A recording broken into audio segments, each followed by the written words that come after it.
So before this video gets started, if you want a super easy way to make money right now, there's an app called GetUpside. They pay you money to upload a picture of your gas receipt every time you go to the gas station, you fill up gas. All you have to do is go to one of the gas stations in the app, take a picture of your receipt, and you'll get up to 25 cents back per gallon that you fill up. So I'm talking like a couple bucks back every single time you fill up gas. And if you use my link and code, you'll get an additional 15 cents back per gallon. So that means on the first time you fill up, you'll get up to 40 cents back per gallon. I use it, and you can redeem the cash for Amazon gift cards, Starbucks, Dunkin' Donuts, PayPal money, or just sent directly to your bank account, or even a check sent to your door. Yeah, even a check sent to you. But yeah, the app is called GetUpside. Please use the link. You will not regret it. Stop paying full price for gas. And yeah, you can start making money today. So use the link down below. Okay, now let's get on to the video. Hey everyone, how's it going? Welcome back to the Rideshare Hub. My name's Dylan. Thank you so much for coming by. So in today's video, I wanted to check in with you all and tell you why I'm not driving for Uber and Lyft right now. It has been a couple of months since the lockdown started, and boy, has it been a wild ride. So I wanted to just check in with you guys, and I also want to ask you, are you driving for Uber and Lyft right now? If you are, how is that going? Are you still making good money?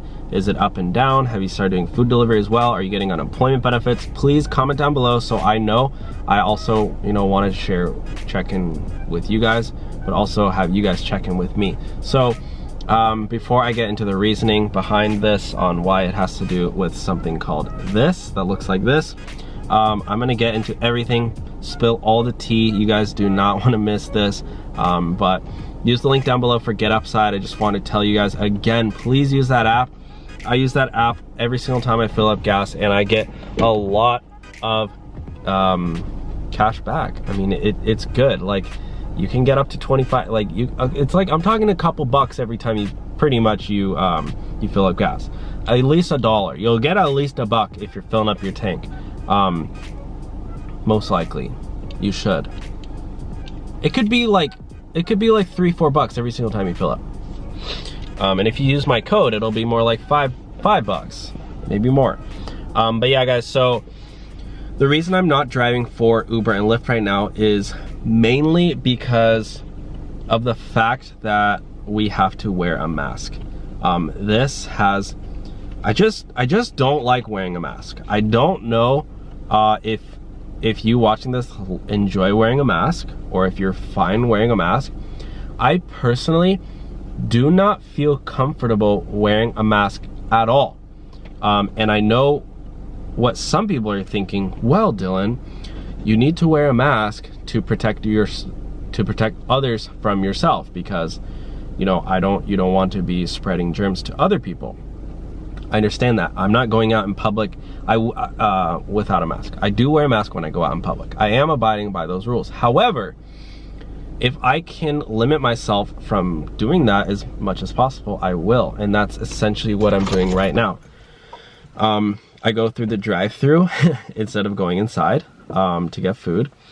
And at the beginning, I was actually ordering groceries. I was actually paying some of my friends to do my grocery shopping for me. I know what you're thinking, wow, Dylan, you're so lazy. But I have bad asthma. I have asthma really bad, and not to take that lightly, like it's bad. Like I actually had pneumonia before in the past. It was really weird. Like, I was staying in Mexico with some people, and I was sleeping on the tile ground, and it was like really cold, and I don't know, I told that to some people, and they're like, oh yeah, that's not pneumonia, you're a loser. Okay.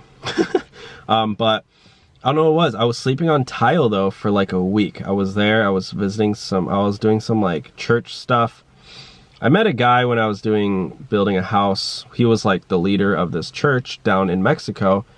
So when we went down to Mexico, we were building homes for for people who needed homes, and like, small homes, but still homes. And it would take, I think it usually would take like 2 or 3 days to build a house. Like, I mean, yeah, there was like, I don't know, we basically, I think it was like we paid a company to set the foundation, and then we came down with all the wood, or maybe we bought the wood locally. I don't really remember, it was a few years ago. But then we would build the house. It was like a small house, maybe it was like 2 rooms or something, and then I think we hired local electricians. But it was like a big fundraiser at our church. It actually wasn't my church, but the church, I'm pretty sure that they raised money and donations, and then, I don't know, whatever. But anyways, we went down there and actually, you know, built the frame of the house, which, cool, whoop-de-doo. Congratulations, guys. You're building a home. Great. Good stuff. It's all great, right? While I was down there, I met a gentleman. And we went down there. I went down there maybe no, actually, I went down there maybe like 10 times, actually. What am I talking about? Down there on 10 separate occasions to build these houses, right?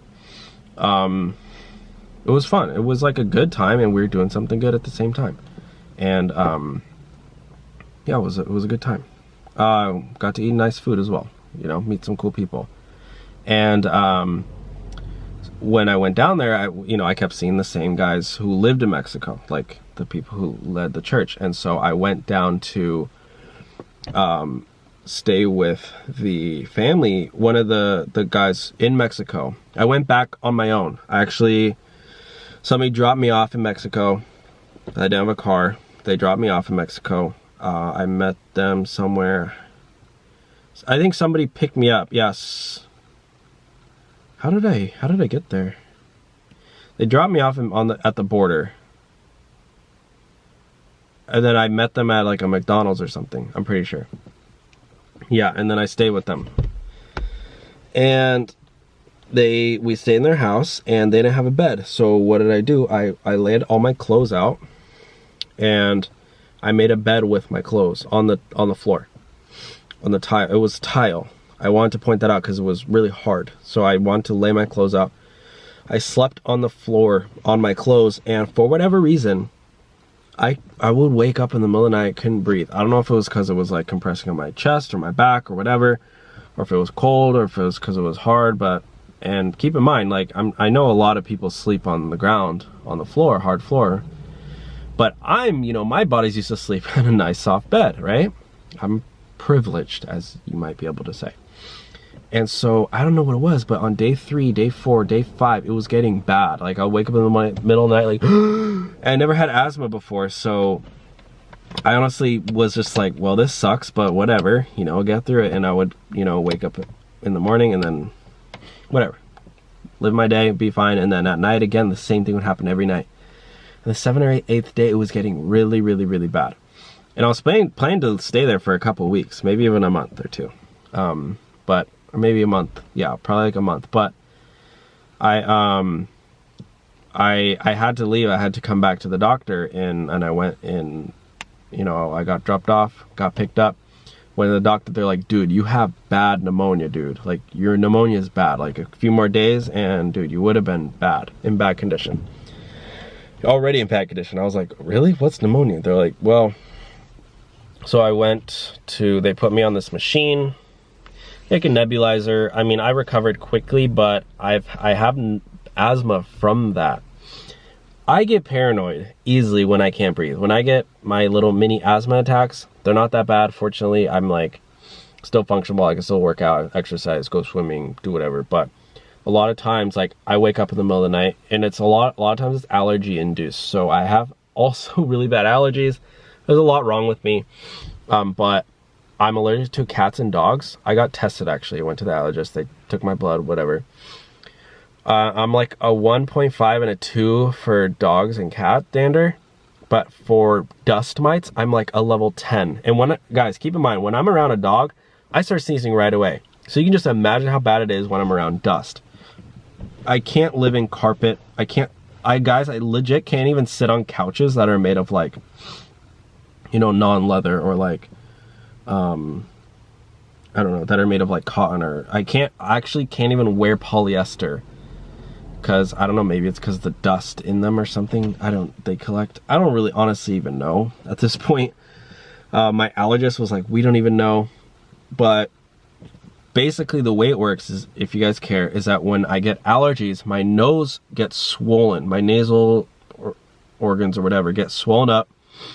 I also get itchy, my eyes water, whatever. Eyes get itchy, whatever, start sneezing. But the main problem is that my nose gets swollen, and so inside there, when I breathe, even right now, I don't get full oxygen because my nose is swollen. And they said it's like I'm only getting 10% of the oxygen that I should be getting, because my allergy is so bad.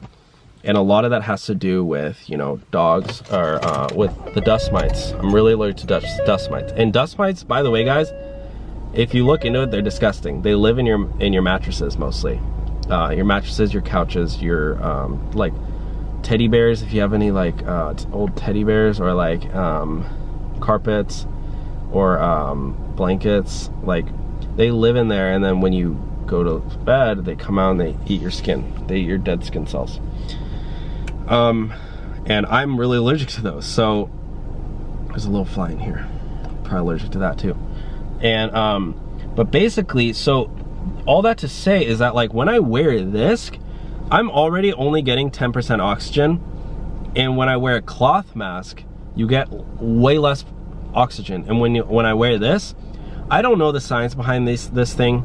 I don't know if I get less oxygen or what, or if I can still breathe fine or normally, whatever. But when I wear this, I feel like I can't breathe. I feel like, and also, by the way, guys, when I wear this with my glasses fog up, and then I have to take my glasses off, and it's like, then I have to, then I can't see while I'm wearing them. If obviously I'm driving Uber and Lyft, then I need to be able to see, obviously.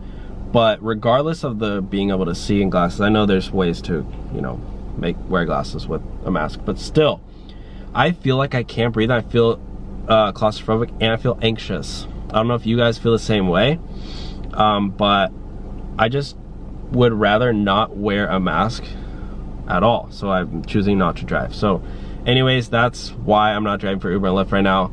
Again, let me know if you're driving for Uber and Lyft. I just want to share this. Just, I don't know, or if you guys have any suggestions for me, I would really appreciate it too. I know you guys are really smart. Some of you guys are really, you know a lot about these things. So if you know any of the science behind anything I talked about, let me know. Thank you for watching. Have a great day. Like, comment, and subscribe. And use the link down below for GetUpside to get cash back every single time you fill up gas. Thank you for watching. Have a great day. Peace.